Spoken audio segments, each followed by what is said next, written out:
सनी देओल ने आखिर राजनीति में क्यों अपना कदम रखा? जी हाँ, एक ऐसा सवाल है जो अक्सर उनके फैंस के बीच चर्चाओं के केंद्र में बना रहता है।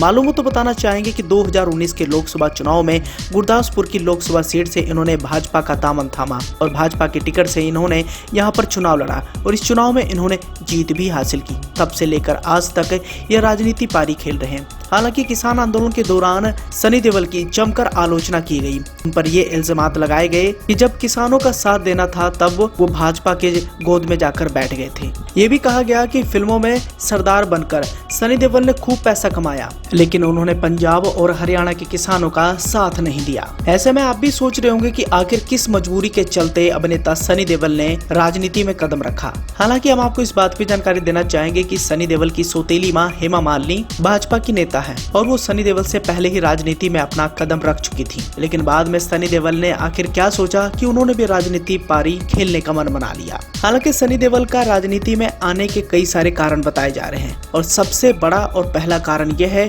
कि उनका कर्ज में डूबे होना।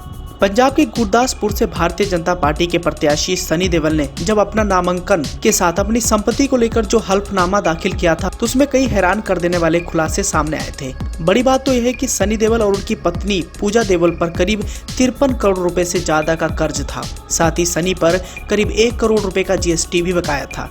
वहीं अगर पूरी संपत्ति के ब्यौरे की बात करें उस दौरान तो सनी देओल के पास अपने पिता धर्मेंद्र और सौतेली मां हेमा मालिनी से काफी कम संपत्ति है। सनी देओल और उनकी पत्नी पूजा देओल के पास कुल 87 करोड़ रुपए की संपत्ति है, जबकि दोनों पति पत्नी पर करीब 53 करोड़ रुपए का कर्ज है। हल्फनामे के मुताबिक उस दौरान ये बताया गया था कि सनी देओल के पास करीब 60 करोड़ रुपए की चल संपत्ति है और उनकी पत्नी के पास करीब 6 करोड़ रुपए की चल संपत्ति है। हालांकि इस ब्यौरे में उन्होंने इस बात का भी खुलासा किया था कि उनके पास 26 लाख रुपए कैश है और उनकी पत्नी के पास 16 लाख रुपए कैश है।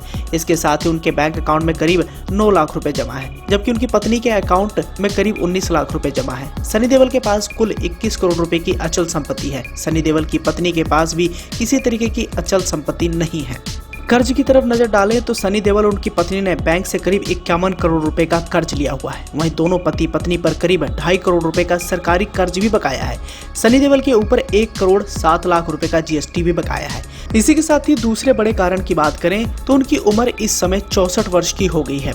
इस उम्र के दौरान सनी देओल को उस हिसाब से फिल्में नहीं मिल पा रही हैं और आज से कुछ साल पहले जो उन्होंने फिल्में की थी वो बॉक्स ऑफिस पर कुछ खास कमाल नहीं कर पाई। नतीजन उन्हें बॉलीवुड छोड़ना पड़ा। अब बॉलीवुड से काम नहीं मिल रहा है और ऊपर से इतना ज्यादा कर्ज है, तो ऐसे में सनी देओल के पास और कोई चारा नहीं बचा और उन्होंने बीजेपी का दामन थाम 2019 के लोकसभा चुनाव में अपनी राजनीति पारी शुरू की।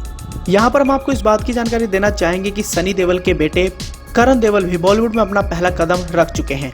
यहाँ पर हम आपको इस बात की जानकारी देना चाहेंगे कि सनी देओल के बेटे करण देओल भी बॉलीवुड में अपना पहला कदम रख चुके हैं। उनकी डेब्यू फिल्म का नाम था पल पल दिल के पास, जिसे 2019 में रिलीज किया गया था। इस फिल्म के निर्देशक खुद सनी देओल थे और इस पर पैसा भी उन्होंने खूब लगाया था। लेकिन जैसे कि आप सभी जानते हैं कि करण देओल की यह फिल्म बॉक्स ऑफिस पर बुरी तरीके से फ्लॉप साबित हुई और सनी देओल का सारा पैसा डूब गया और एक बार फिर से सनी देओल को बड़ा झटका लगा। सनी देओल को उम्मीद थी कि शायद करण देओल की डेब्यू फिल्म पल पल दिल के पास सुपर डुपर हिट होगी और मेरा थोड़ा बहुत कर्ज कम हो जाएगा, लेकिन ऐसा कुछ नहीं हुआ। उल्टा सनी देओल के सर पर और भी ज्यादा बोझ बढ़ गया। तो दोस्तों, सनी देओल का राजनीति में आने के ये बड़े कारण बताए जा रहे हैं।